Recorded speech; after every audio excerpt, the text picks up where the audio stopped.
Well, ABACAB originally was a way of remembering the sequence of the song. A was the verse, B was the chorus, A was the verse, C was the bridge. So you went verse, chorus, bridge, verse, chorus. But we didn't do the song like that in the end. But our way of remembering it was just, it goes A, B, A, C, A, B, all right? The way we did it in the end was unpronounceable.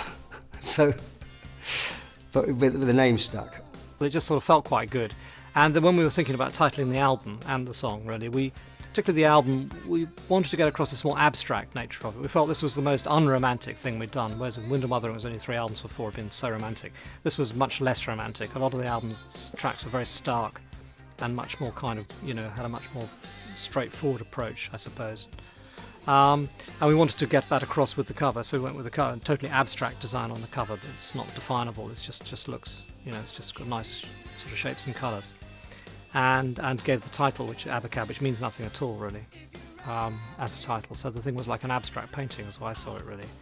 And that was the final effect. So you didn't really get any particular kind of, thing off the album at all, before you heard it. It was kind of, you just knew that it wasn't going to be, goblins and fairies. I can't imagine us playing the same kind of stuff and music and sound that we did back in the early 70s.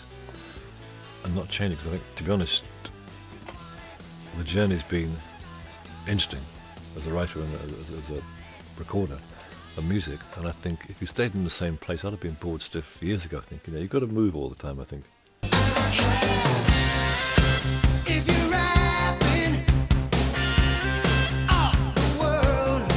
On this album, we felt it really was time to cut with the past a bit and drop the traditional. There's a long song from Tony and there's a short acoustic one from me and something. It was just time to be a bit braver. It was a definite, very conscious decision here to try and break with some of the Genesis traditions, really. Get rid of the reprises, the extended solos, the big choruses and tambourines and everything, just to have something, a different approach. And because Phil had this experience of working on Peter's album, particularly, but of this drum sound effect. And then we used the engineer Hugh Padgham, who'd worked on that album. And a lot of the size of the tracks are created by the drums rather than by keyboards. We'd always thought with keyboards, the big keyboard pad came in on the chorus and stuff. It was wide and everything. But the drums themselves, just by bringing up the ambient sound of the kit, just gave it such a big size. Very exciting effect, I think. I really liked it. We started to scale down a little bit. Keyboard arrangements, we started to scale down. Do we really need that overdub? Do we really need the sound to be that thick, I mean, everybody used to be a bit tunnel vision, this is my sound, I like it, and I'm going to use it, And we were now getting a bit better in the studio, a bit more used to sort of what we want it to sound like, and also trying to reinvent ourselves, because punk had left some mark, and, we realised that, we didn't want to be kind of, although we still were and still are, but we didn't really want to be thought of as being that, stuck in that thing. And actually, when we played this ABACAB album live, I remember in Holland, in this particular place called Leiden in Holland, we were booed every time we played an ABACAB track. They booed us. They didn't like the scaled down thing at all. And because on the album there was some things like on No Reply at All. I mean, I'd been working with the Earth, Wind and Fire horns. I thought, if we're going to reinvent ourselves, why not have some horns on there? I mean, this is a song here we've written that sounds like kind of funky thing, R&B thing. Why not have horns on it? Who says we can't have horns on it? It's our fucking record, So we did it, and people hated it. No reply at all. There's no reply at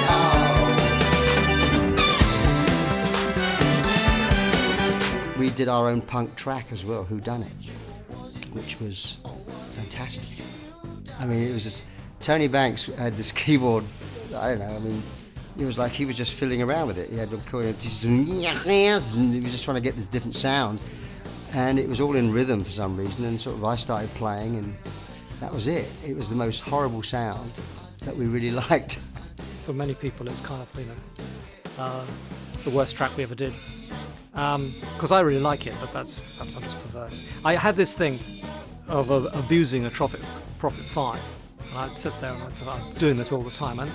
And Mike and Phil were just sort of, the only way we're going to shut him up is if we record this. So we recorded it. And Phil put on this sort of this very simple, very slappy sort of drum on it. And then he wrote a lyric for it, which was like, which kind of was as irritating as the song itself. Was it you or was it me? Or was it he or she? And then we did it live, it was fantastic. People used to put goggles on with snorkels and stuff. It was kind of a surreal moment. You mentioned it around here sometimes, sort of, some of the roadies and things, not too done it. We know, we know, we know, we know, we know, Jenny. Keep It Dark was a fun song because actually it was a drum loop. Phil played this. I think I'm right. Yes, it was. It was a drum loop. Phil played this sound, this pattern, straight beat, which actually there's a moment when he was playing it. The sound is so good, just right, that we actually looped it. And then I think in those days you actually got a bit of tape and hung a weight on it, and it actually looped it down, and we played to it.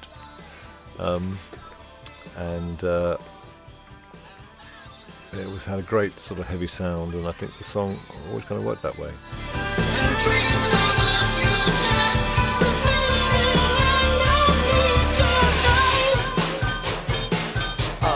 keep it dark. We wanted to try to keep that kind of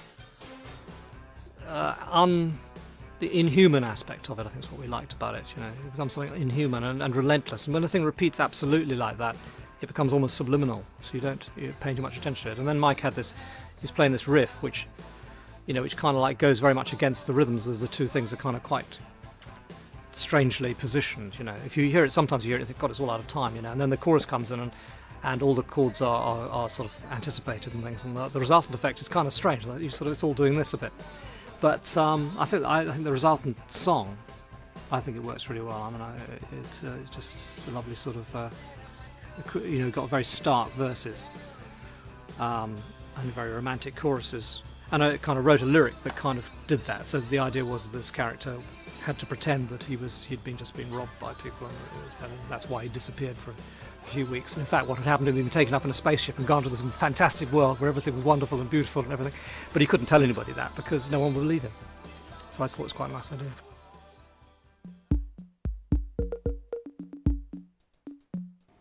The other song I remember too is Man in the Corner, which was Phil and the drum machine. And it had one of those lovely beats that he does, which until you know where one is, you haven't got a clue. The drum machine comes in and I think, if I don't count from one and just listen to it, I haven't got a clue where one is. And then you find it and it's great. But many a night we did it on stage. Actually, Tony kind of going, where the fuck is one? If you miss that moment, then you can't get it. No, great song. See the lonely man there on the corner. What is waiting for? I don't know. It is simplified, there's less kind of extraneous stuff in there, certainly. And I think, the tracks that, things like ABACAB and obviously Keep It Dark, which is one of my favourite tracks on this album, it's very simple. And it's just one riff. And it was actually just a drum loop. It wasn't even drummed all the way through, just had a drum riff going all the way through it. And I just think it produced it has a very distinctive quality about it. I think what it did for us was it took us, having gone in a certain direction a certain way, we then went quite a long way a different direction, and then perhaps after that we kind of brought a bit of that, came back a bit, but brought a bit of that in with us from then on, and I think it was an important move, really. So this album, in fact, was the last album we credit anything to individuals, and we each put one track of our own on there, and everything else was group written, and it was very much group written. It was the way it emerged out of just jamming and improvising, and these ideas would evolve. The funny thing was, at the same time, Peter was changing. Actually, had changed probably before us. This change was coming. I mean, that's why often hardcore fans don't see it. But this transition from where we were when the album before Phil started singing The Lamb was the start of an end of a sort of era, and then the new phase is coming, really, I think, actually. Inevitable for us to survive, I think, actually.